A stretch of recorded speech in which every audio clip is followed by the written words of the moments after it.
Bonjour, I hope you can hear me. I can't hear myself, but I'm very glad to be standing with you today. I'm going to tell you about Passerelles Numériques. Passerelles Numériques, which could be translated like digital bridge or bridge towards a digital world. The initiative was born in 2006. At the time was when a famous New York columnist was claiming that the world is flat. And I will continue from here, looking at the world from Station F. Yeah, maybe the world looks flat. However, under that thin digital crust, we all know, you know, that there is a lot of places where people go for digital detox, actually, with marvelous beaches. But those are also places where people live with $1 a day. So, yeah. I don't want to be too provocative. I know we all know here there is no planet B, and besides our spaceship Earth. However, there is this other planet, and some of you already have heard of that Princess Leia, who is fighting on a planet far, far away for freedom.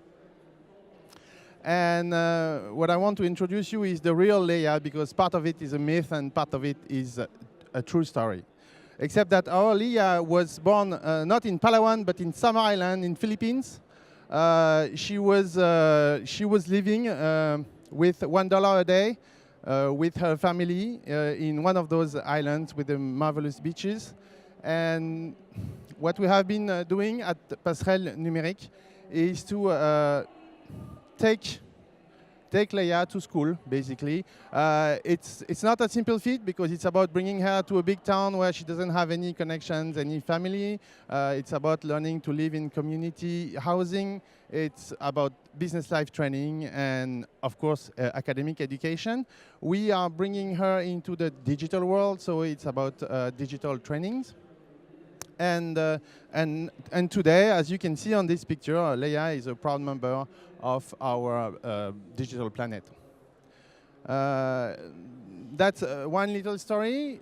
Actually, Passerelles Numériques, as I told you, was born in 2006. In more than 10 years, we are now training 2,000 pupils every year. So that's more than 2,000 today, every year. And for that, we select underprivileged students. So keep in mind, we are in a country where we pick people who live under $1 a day, and among them, we take the poorest and the most underprivileged, and we also provide them academic tests because we need to have a homogeneous level to learn about digital technologies. So we've been proud contributors to the sustainability goals. However, as you might have noticed, the slide before, we are testing actually 6,000 kids every year across Cambodia, Vietnam, and Philippines, and there is only 200 who get picked for the training. And that's the reason I'm standing in front of you today, is to ask you for your help, because we want to pivot, we want to move to the next scale, and we want to do something for those 5,800 kids with whom we have a contact, and it's a huge effort to go in each and every village with our motorbike, meet them, and so many of them, of course, come back home with lost illusions. So we are having a brainstorm on October 18. If someone has ideas, if someone has connections, of course, we are not from scratch. We have the ideas box, for instance, as you just saw before. We are looking at things like that, but we are looking at, just scaling and just thinking beyond just the Leia I just introduced to you. How can we move to a much higher goal?